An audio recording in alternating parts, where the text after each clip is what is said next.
Fort-de-France, collège de Dillon 2. Ce matin, Didier Marmot, le proviseur, a rendez-vous avec des élèves de 3e.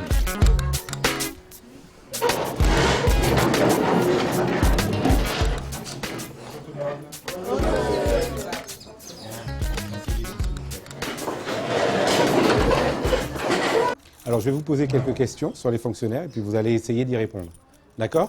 Qu'est-ce que c'est qu'un fonctionnaire d'abord? Un fonctionnaire, c'est quelqu'un qui travaille pour l'État.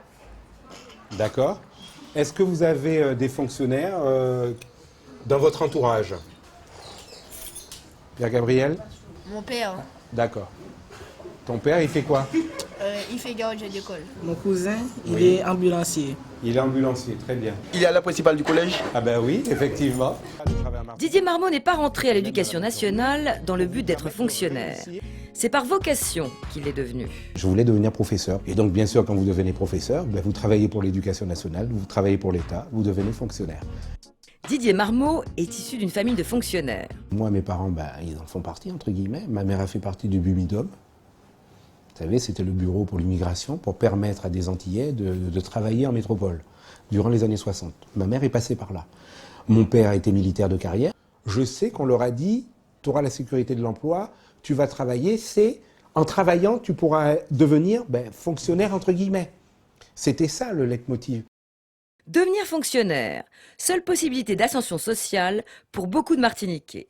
Aujourd'hui sur notre île, ils sont plus de 37 000 et représentent 38% de notre population active. Même si les perspectives de carrière ont évolué, les métiers de la fonction publique continuent à attirer les jeunes générations. Est-ce que parmi vous, il y en a qui souhaiteraient devenir fonctionnaire?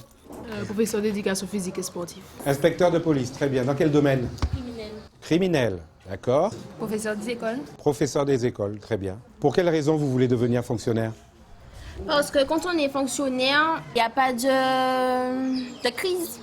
Pour cette jeune fille, plus qu'un métier, c'est le statut de fonctionnaire qui est rassurant. Mais plus que la sécurité de l'emploi, ce sont les 40% de supplément de salaire des fonctionnaires qui les font apparaître comme des privilégiés. Fonctionnaire là, je n'ai pas trouvé. Ça dépend de qui ça fonctionne qui permet de faire. Si c'est mon pas tenu 40% en plus ici, peut-être qu'il va devenir fonctionnaire. Être fonctionnaire. Il y a 40%, il y a tout ça. Si on est fonctionnaire, c'est super tranquille. On a un salaire assuré. Il y a des parents qui se disent, bon, tiens, moi, je suis fonctionnaire, donc c'est un gros monsieur. Après le départ des derniers élèves, s'achève la première journée de Didier Marmot. Sa seconde journée peut commencer. Une réunion de direction, une réunion qu'ils ne peuvent tenir qu'après leur journée de travail. Une nouvelle génération de fonctionnaires, loin des clichés du fonctionnaire paresseux. C'est plus que 30 heures. On a calculé une fois, on est à 49 heures. Parce qu'on commence très tôt, ça peut être 6 heures du matin, puisqu'on doit éviter les embouteillages pour ceux qui habitent loin et qui n'ont pas de logement de fonction. Et on termine très tard parce que l'administratif, la plupart du temps, surtout dans ce type d'établissement comme celui de Dillon 2, vous ne pouvez le faire que quand il n'y a plus d'élèves, quand vous êtes au calme. Donc vous pouvez terminer à 19 heures. Donc imaginez du lundi jusqu'au vendredi, non-stop, comme cela, même le mercredi. Et des fois même, lorsqu'on a nos journées qu'on aurait souhaité prendre, etc., on n'arrive même pas à la prendre parce que y a des difficultés, vous devez être sur le pont pour pouvoir les régler. 18 h, Didier Marmot quitte son établissement tôt ce soir. Il doit aller faire des courses d'alimentation.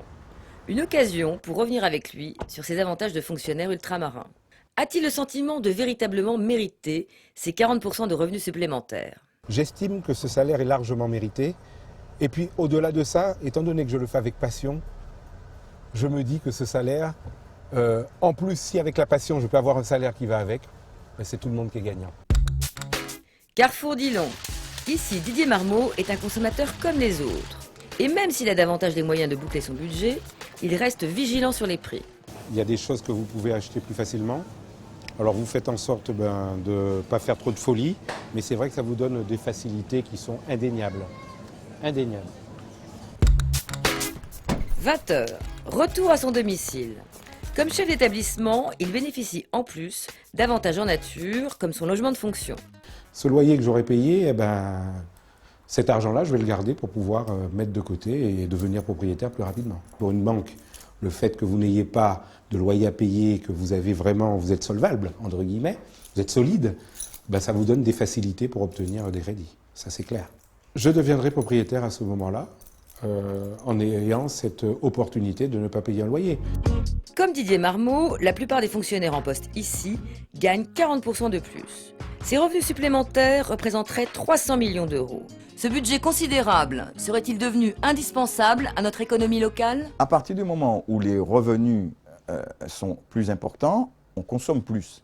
Quand on consomme plus, eh bien, on génère de l'activité pour ceux qui ont des activités de fourniture des biens de consommation. Qu'il s'agisse d'alimentation, d'automobile, de logement, il y a une propension de loisirs, il y a une propension à dépenser qui fait qu'il y a un effet d'entraînement sur l'activité économique. La fonction publique, notamment, a permis une évolution du parc immobilier important. Les banques, essentiellement, prêtent à ces catégories-là, beaucoup plus facilement que les autres catégories.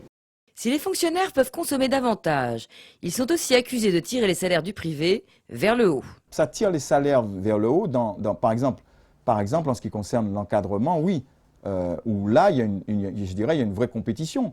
Sinon, vous vous faites piquer tous vos cadres par le public. Hein. En 2010, le salaire moyen du privé était de 18 000 euros annuels, contre 33 000 euros en moyenne pour les fonctionnaires martiniquais. Une différence de 80% qui, d'après Yann Monplaisir, plomberait le climat social des entreprises privées. Les salaires du privé sont tirés vers le haut parce que l'aspiration naturelle d'un salarié, c'est de se comparer à un autre salarié. Et quand vous êtes dans une entreprise privée, par exemple, que vous êtes comptable, secrétaire ou bien mécanicien, et qu'on exige de vous une certaine rentabilité, un certain dynamisme, une certaine implication dans votre travail, et que vous vous rendez compte que les implications que l'on exige des autres ne sont pas les mêmes quand ils sont dans la fonction publique, mais que par contre, la rémunération est 80% supérieure à la vôtre, vous êtes nécessairement dans une attitude de frustration. Et il est légitime que cette frustration entraîne un mécontentement, et ce mécontentement est un facteur, je dirais, permanent de tension dans les entreprises et donc de conflit. Que pèsent réellement les fonctionnaires dans notre économie? La question divise et met mal à l'aise. Fonctionnaires, frein ou moteur de l'économie martiniquaise?